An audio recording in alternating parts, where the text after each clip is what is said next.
Hi hello வணக்கம். Welcome to GK zone. சங்க இலக்கியத்தில் கற்றறிந்தோர் ஏற்றும் களி என புகழப்படும் நூல் எது?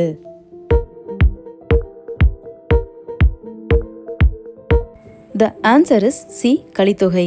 கலித்தொகை கற்றறிந்தவர்களால் போற்றப்படும் நூலாக விளங்குகிறது. இதில் உள்ள ஓசை நயமும் வாழ்வியல் நெறிகளும் தனித்துவம் வாய்ந்தவையாக இருக்கின்றன. திருக்குறளில் பொருட்பால் எந்தெந்த அதிகாரங்களை உள்ளடக்கியது?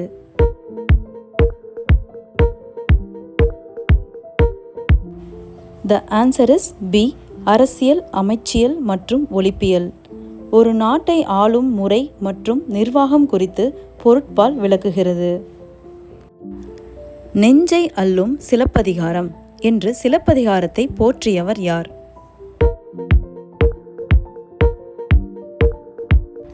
The answer is C. Bharathiyar. சிலப்பதிகாரத்தின் சிறப்பை பாராட்டும் விதமாக இக்கூற்றை பாரதியார் கூறியுள்ளார். 12 ஆழ்வார்கள் பாடிய பாடல்களின் தொகுப்பு எவ்வாறு அழைக்கப்படுகிறது? The answer is C. நாலாயிர திவ்ய பிரபந்தம். வைணவ பக்தி கதைகளின் தொகுப்பான இதை நாதமுனி தொகுத்தார். முல்லை நிலத்திற்குரிய தெய்வம் யார்?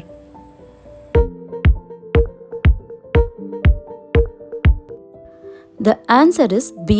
திருமால். காடும் சார்ந்த முல்லை நிலத்திற்குரிய தெய்வமாக Thirumal வழிபடப்பட்டார்.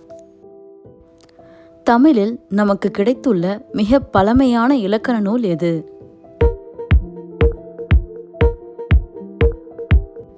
The answer is C. Tolkappiyam. எழுத்து, சொல், பொருள் ஆகிய மூன்றிற்கும் இலக்கணம் கூறும் மிக தொன்மையான நூல் தொல்காப்பியம். 14 கீழ்க்கணக்கு நூல்களில் உள்ள ஒரே ஒரு புறப்பொருள் நூல் எது? The answer is C. Kalavazhi 40. போர்க்கள வெற்றியை பாடும் இந்நூல் கீழ்க்கணக்கு நூல்களில் புறம் சார்ந்து பாடப்படும் ஒரே நூல் இதுவாகும். மணிமேகலை காப்பியம் எந்த சமய கருத்துக்களை வலியுறுத்துகிறது?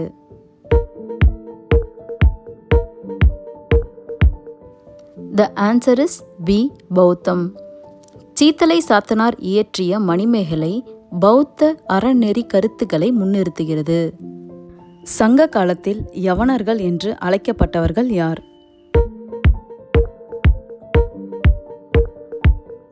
The answer is C. கிரேக்கர்கள் மற்றும் ரோமானியர்கள். மேலை நாடுகளுடன் தமிழகம் கொண்ட வாணிக தொடர்பை இது காட்டுகிறது. சங்ககால மன்னர்களுக்கு ஆலோசனைகள் வழங்கிய ஐம்பெருங்குழுவில் இடம்பெறாதவர் யார்?